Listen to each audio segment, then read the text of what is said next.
Assalamualaikum warahmatullahi wabarakatuh. Perkenalkan, nama saya Firman dengan NPM 03220107. Pada video kali ini, saya akan menjelaskan tentang kongruensi. Sekarang kita masuk di definisi dari kongruensi. Jadi, kongruensi adalah konsep dasar dalam teori bilangan yang membahas kesetaraan sisa dari pembagian bilangan bulat. Jadi, kongruensi diperkenalkan oleh Carl Friedrich Gauss dan digunakan secara luas dalam matematika diskrit, kriptografi, dan aplikasi lainnya. Definisi kongruensi. Jadi, dua bilangan bulat A dan B dikatakan kongruen modulo N dengan N lebih besar dari 0. Jika selisih A dikurang B habis dibagi N, secara matematis ditulis A kongruen modulo N sama dengan N membagi A dikurang B. Jadi, A dan B adalah bilangan bulat dan N adalah bilangan bulat positif disebut modulus. Maka kongruen A kongruen B modulo N berarti A dan B memiliki sisa pembagian yang sama ketika dibagi N. Sekarang kita masuk di sifat kongruen. Yang pertama ada refleksif. Jadi sifat yang pertama itu refleksif, yang mana A kongruen dengan A modulo N. Nah, di sini ini bisa kita katakan kongruen ketika A itu memiliki angka yang sama. Dan N ini dapat membagi A sehingga menghasilkan kongruen. Kemudian kita masuk di simetris. Jadi jika A kongruen B modulo N, maka B kongruen A modulo N. Contoh, jika 15 kongruen 3 modulo N.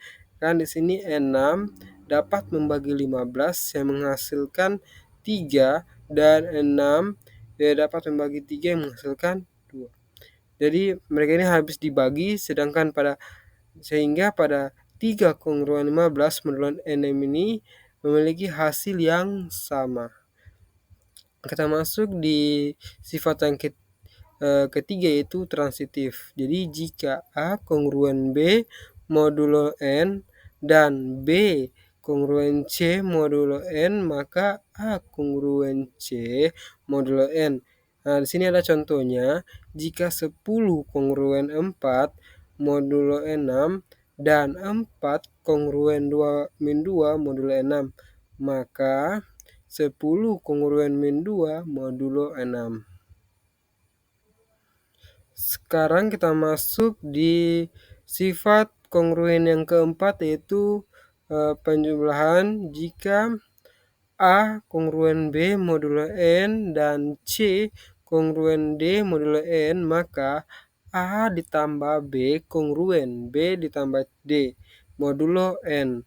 Nah, kemudian kita masuk di perkalian, di mana jika A kongruen B modulo N dan C kongruen modulo D modulo N, maka A dikali C kongruen B dikali N modulo N. Lanjut di pengurangan, jika A kongruen B modulo N dan C kongruen D modulo N, maka A kurang C kongruen B kurang D modulo N. Sekarang kita masuk di contoh kongruensi, yang dimana contoh yang pertama itu 17 kongruen 2 modulo 5. Artinya 17 dan 2 memiliki sisa yang sama yaitu 2 ketika dibagi 5. Nah, di sini kita lihat bahwa 17 dibagi 5 sama dengan 3 yang sisanya adalah 2. Kemudian 2 dibagi 5 sama dengan 0 yang sisanya adalah 2. Sehingga di sini kita lihat bahwa sisanya itu sama-sama 2. Sehingga 17 kongruen 2 modulo 5 ini terbukti dialah kongruensi. Kita lanjut di nomor 2, min 7 kongruen 1 modulo 4.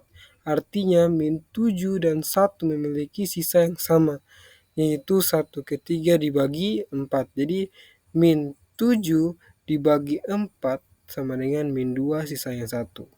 Dan 1 dibagi 4 sama dengan 0, sisanya adalah 1. Oke.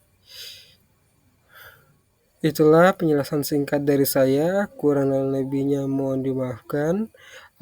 Bila ada salah kata juga mohon dimaafkan. Saya akhiri pembelajaran hari ini dengan ucapan billahi taufiq wal hidayah. Wassalamualaikum warahmatullahi wabarakatuh.